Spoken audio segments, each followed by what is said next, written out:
Jangan lupa like, comment, and subscribe channel YouTube TVRI Bengkulu dan nyalakan lonceng notifikasinya.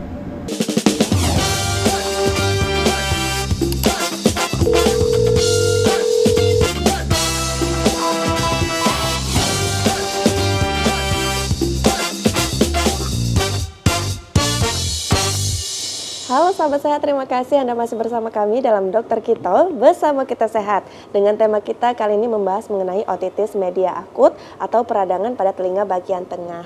Tadi disampaikan oleh Bang Agung ya, baru beberapa pencegahannya. Namun sebelumnya Julia mau tanya dulu, tadi kan itu kan ada juga di poin pertama, jauhkan anak dari lingkungan penuh asap atau rokok begitu ya. Nah ini kan lingkungan penuh asap aja, tapi kabar-kabarnya nih Bang, ini benar apa enggak ya, di benda mati pun misalnya di sofa, di baju, bahkan asap rokok itu bisa menempel dan sama bahayanya. Itu benar nggak sih Bang? Betul, betul sekali.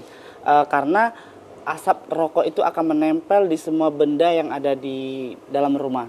Paling ya seenggaknya mungkin kalau di lantai agak nggak terlalu ini ya, mungkin yang paling di sofa, di hordeng, di lantai memang kayak ambal gitu ya kan, karpet. Nah jadi di baju, pokoknya di semua benda yang ada di rumah itu mereka akan menempel. Dan siapa yang menghirup? Orang di rumah, yang di sekitar rumah itulah yang akan menghirup sampai asap rokok itu tidak akan pernah habis. Habis dulu keluarkan, menempel, dihirup, dikeluarkan lagi, menempel lagi, nggak akan pernah habis. Berarti ini termasuk rentan juga untuk bayi yang ketika digendong ayah perokok yang baru sudah merokok berarti Bang ya? Betul sekali, makanya untuk pemirsa TVRI ini paling susah ya yang si perokok ini. Jadi kalaupun memang mau merokok, kita sebisa mungkin lah orang tua yang di rumah ataupun bapak atau siapapun itu yang merokok, jangan sampai di dalam satu ruangan itu di rumah. Kalaupun memang mau merokok, silakan di luar, di teras gitu. Karena kan teras kan langsung ke lingkungan ya, langsung keluar asap rokoknya mungkin langsung ini nggak ada menempel gitu kan, langsung ke udara luas gitu. Berarti ini berlaku juga misalnya ketika menjemur pakaian, biasanya kan sembari membakar sampah, misalnya ada asap-asap kepulan sampah bisa menempel di baju. Bisa, sangat bisa. Apalagi yang kebiasaan membakar sampah plastik itu kan memang tidak dianjurkan lagi ya membakar sampah. Bahwasanya kita kan udah ada tukang sampah gitu yang memang diambil setiap minggunya gitu. Jadi itu lebih termasuk berbahaya juga karena kan sampah plastik kita kan nggak tahu kandungan dari bahan kimia plastik, itulah yang akan menempel juga di baju gitu. Dan bisa mengganggu saluran pernafasan. Betul tadi sekali. Ya. Baik, mungkin bisa kita lanjutkan Bang Agung, silakan. Oke. Baik, tadi di vaksinasi ya. Nah selanjutnya jaga cara memberi makan yang baik. Nah ini penting sekali untuk orang tuanya yang di rumah untuk seperti apa sih cara memberi makan anak yang baik. Mungkin ini kan paling banyak ke anak-anak nih. Jadi jangan sampai imunitas anaknya, kekebalan tubuhnya dengan udah ada penyakit, misalnya udah menyerang penyakit oma ataupun tidak. Jadi tetap harus menjaga cara memberi makan yang baik dengan keperluan gizi yang seimbang untuk anaknya tetap dijaga gitu. Apalagi untuk bayi 0 sampai 6 bulan atau 6 bulan sampai 24 bulan, yang sampai 2 tahun itu kan sangat masih perlunya lagi tinggi-tingginya untuk tumbuh kembang. Mereka kan lagi aktif-aktifnya. Disitulah mereka salah satunya memang kebutuhan gizi yang sangat dibutuhkan. Periode emas itu yang paling yang dibutuhkan itu yang pada saat usia 0 sampai 24 bulan tadi. Jadi orang tuanya boleh, ini sangat penting sekali cara memberi makan anak yang baik gitu ya. Jadi dengan kepenuhan gizi yang seimbang. Kalaupun memang masih bayi ini kita lanjut memberikan ASI eksklusif nih. Jadi pemirsa TVRI harus tahu ASI eksklusif ini yang dikategorikan ASI eksklusif itu 0 sampai 6 bulan itu hanya diberikan ASI tanpa diberikan makanan tambahan apapun. Ya, jadi kalaupun anaknya udah 4 bulan diberikan ASI, misalnya pada saat usia 5 bulan baru udah dikasih makan pisang misalnya, itu tidak termasuk anaknya ASI eksklusif. Jadi kategori ASI eksklusif ini anaknya 0 sampai 6 bulan itu hanya diberikan ASI, kecuali ada faktor yang mempengaruhi, mungkin anaknya demam pada saat diberikan vaksin mungkin, tapi tetap minum obat yang sudah dianjurkan oleh dokter atau petugas imunisasi dan tetap mengkonsumsi air ASI gitu, tetap mengkonsumsi ASI tanpa nanti minum obatnya tadi kalau ada faktor yang mempengaruhi.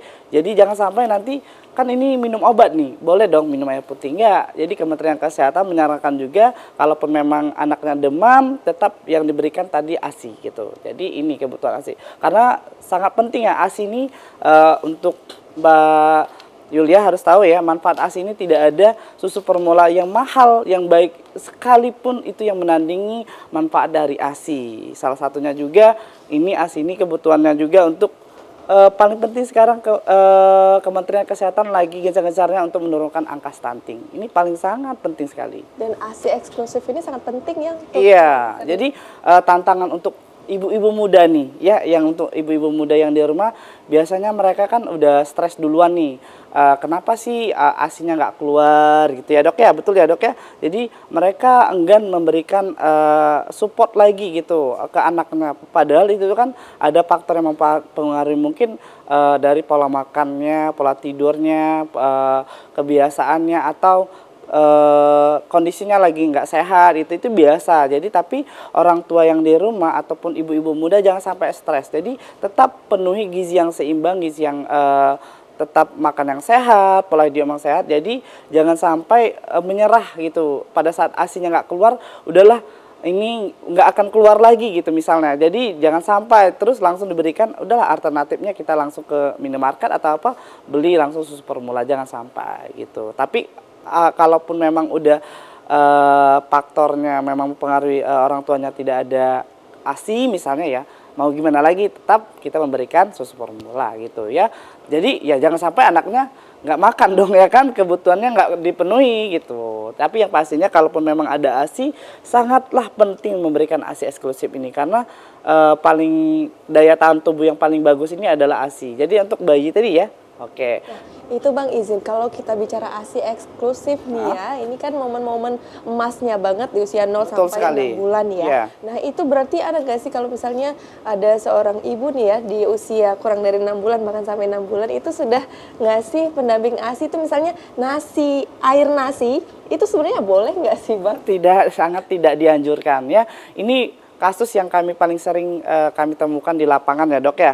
Jadi kita kan sering turun lapangan. Jadi mereka udah diberikan air tajin tuh yang disebutkan ya. Jadi katanya manfaatnya Daya tahan tubuh. daya tahan tubuh lah, sama dengan ASI lah, dari mana itu penelitiannya kan nggak ada tuh. Tapi memang kan balik lagi itu kan orang kita terdahulu ya, bahwasannya toh sampai sekarang juga yang orang-orang terdahulu sehat-sehat aja gitu ya kan, bagus-bagus aja. Tapi dari Kementerian Kesehatan juga dokter atau yang memang yang bagian ahlinya tidak menyarankan gitu bahwasanya untuk diberikan itu, apalagi usia anaknya masih di bawah 6 bulan ya. Kalau udah lebih dari 6 bulan itu yang namanya MPASI, makanan penamping ASI, baru anaknya boleh diberikan bubur gitu.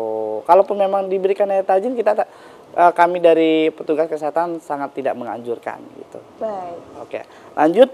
Ini hindari paparan dengan pengidap otitis media. Oke, yang ini mungkin anak yang memang udah terinfeksi penyakit ISPA gitu, atau flu atau batuk atau penyakit yang memang mengidap otitis media. Jadi alternatifnya mungkin memakai alat pelindung diri, seperti mungkin anaknya kalau memang udah anaknya bisa pakai masker, kalau masih bayi jarang ya kita lihat pakai masker. Kalau untuk anaknya udah umur 1 tahun 2 tahun boleh memakai alat pelindung diri seperti pakai masker gitu. Jadi tapi sebisa mungkin harus dihindarin gitu. Harus dihindari. Berarti Ya. bisa dikatakan ini seperti menular gitu ya? Betul ya, bisa menular juga. Ini kan yang namanya ISPA, infeksi saluran pernapasan akut tadi ya. Jadi ini kan seperti flu, itu kan bersifat menular gitu. Jangan sampai ini salah satu pencetus dari penyakit OMA tadi. Oke, selanjutnya ini paling penting juga rutin mencuci tangan menggunakan air dan sabun,